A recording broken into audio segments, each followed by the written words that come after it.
तो आखिर हुआ क्या इस्लामाबाद में? अमेरिका और ईरान के बीच इतनी बड़ी बातचीत अचानक से फेल कैसे हो गई? चलिए आज इसी सवाल की तह तक चलते हैं। इस पूरी कहानी को समझने के लिए ना 2020 में डोनाल्ड ट्रंप का एक बयान याद आता है। उन्होंने कहा था, ईरान कभी जंग नहीं जीतता, लेकिन बातचीत की मेज पर कभी हारता नहीं। और देखिए, ऐसा लगता है कि इस्लामाबाद में बिल्कुल यही हुआ। नतीजा एकदम साफ।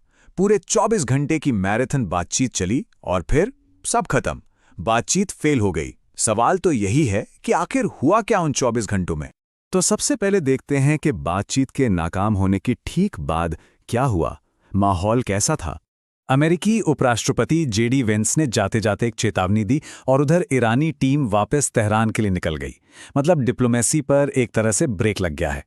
लेकिन हाँ, ये भी कहा जा रहा है कि दरवाजे अभी पूरी तरह से बंद नहीं हुए हैं। तो वो कौन सी बातें थीं, कौन से मुद्दे थे जिन पर बात आकर अटक गई? असल में 3 बड़ी वजहें थीं, 3 बड़ी असहमतियां। देखिए, 3 मेन पॉइंट्स थे जहां बात बन ही नहीं पाई। पहला, हॉर्मुज़ जलडमरू मध्य, इसे कब और कैसे खोला जाएगा।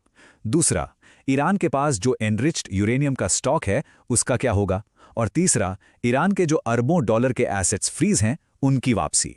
और इन तीनों ही मामलों पर दोनों के रास्ते बिल्कुल अलग थे। सबसे पहला और सबसे बड़ा मुद्दा था पैसा। 27 अरब डॉलर्स। ईरान का कहना था कि उसकी जो 27 बिलियन डॉलर्स विदेशों में फ्रीज हैं उन्हें फौरन रिलीज किया जाए। उन्हें अपने देश को फिर से बनाने के लिए ये पैसा चाहिए। लेकिन अमेरिका का जवाब था एक सीधा और साफ नहीं। फिर बात आई ईरान के 400 किलो एनरिच्ड यूरेनियम के स्टॉक पर। अमेरिका की मांग थी कि ईरान ये पूरा का पूरा स्टॉक उन्हें सौंप दे, बिल्कुल सरेंडर कर दे। ईरान ने कहा, हम एनरिचमेंट का लेवल कम कर सकते हैं, लेकिन ये स्टॉक किसी को सौंपेंगे नहीं। और फिर आया तीसरा और शायद सबसे मुश्किल मुद्दा, स्ट्रेट ऑफ हॉर्मुज़। ये दुनिया के तेल व्यापार की लाइफलाइन है, एक तरह की धमनी। ईरान ने इस पर अपना कंट्रोल छोड़ने से बिल्कुल साफ इनकार कर दिया। उनका कहना था, जब तक फाइनल पीस डील नहीं होती ये नहीं खुलेगा। तो ये तो हो गई प्रैक्टिकल बातें। लेकिन इस पूरी कहानी में सिर्फ ये मुद्दे ही नहीं थे, बल्कि दोनों देशों के अपने अपने सिद्धांत, अपनी अपनी रेड लाइंस भी थीं। ईरान का स्टैंड बड़ा क्लियर था। उनके विदेश मंत्रालय के स्पोक्सपर्सन ने कहा, जो आप हमसे जंग में नहीं छीन सके वो बातचीत की मेज पर भी नहीं ले सकते। मतलब सीधा था, जो चीजें हमने लड़कर बचाई हैं वो हम डिप्लोमेसी में सरेंडर नहीं करेंगे। और दूसरी तरफ अमेरिका का रवैया वो भी उतना ही सख्त था। उपराष्ट्रपति जेडी वेंस ने कहा, यह हमारा आखिरी और सबसे अच्छा ऑफर है। अब देखते हैं ईरान इसे मानता है या नहीं। ये एक तरह से टेक इट और लीव इट वाली बात थी। समय को लेकर भी दोनों के सोचने का तरीका एकदम अलग था। ईरान की एम्बेसी ने इसे बड़े अच्छे से समझाया। उन्होंने कहा, अमेरिकी आए थे स्टॉप वॉच लेकर, मतलब उन्हें फटाफट अपनी शर्तों पर डील करनी थी। और ईरानी बैठे थे कैलेंडर लेकर, मतलब वो लंबी बातचीत के लिए तैयार थे, उन्हें कोई जल्दी नहीं थी। लेकिन क्या ये कहानी सिर्फ अमेरिका और ईरान की है? नहीं, उस बातचीत की मेज पर कुछ और भी अदृश्य साए मंडरा रहे थे। सवाल यही है कि क्या ये दोनों देश एक वैक्यूम में, मतलब बिल्कुल अकेले में बात कर रहे थे, या पर्दे के पीछे कोई और भी था? असल में बाहर से बहुत प्रेशर था।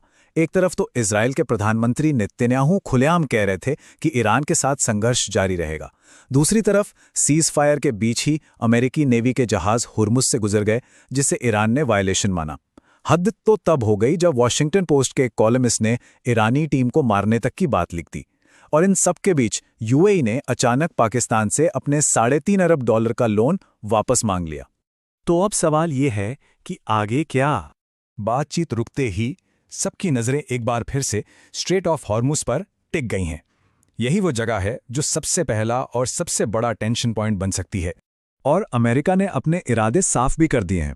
उनकी सेंट्रल कमांड का बयान आया कि हमने एक नया रूट बनाने का काम शुरू कर दिया है और जल्द ही इसकी जानकारी इंडस्ट्री को दे देंगे।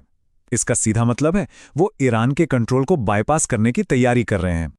लेकिन इस पूरी नाकामी के बीच एक छोटी सी दिलचस्प बात भी है। सबके सामने बातचीत फेल हो गई। फिर भी दोनों साइड्स ने माना कि बातचीत पॉजिटिव और फ्रैंक यानी कि साफ सुथरी थी। मतलब भविष्य के लिए एक दरवाजा शायद खुला रह गया है। तो आखिर में सवाल यही बचता है, बातचीत तो फेल हो गई, लेकिन क्या एक कमरे में वो जो 24 घंटे साथ बिताए गए, उसने एक बड़े युद्ध को कम से कम अभी के लिए टाल दिया है?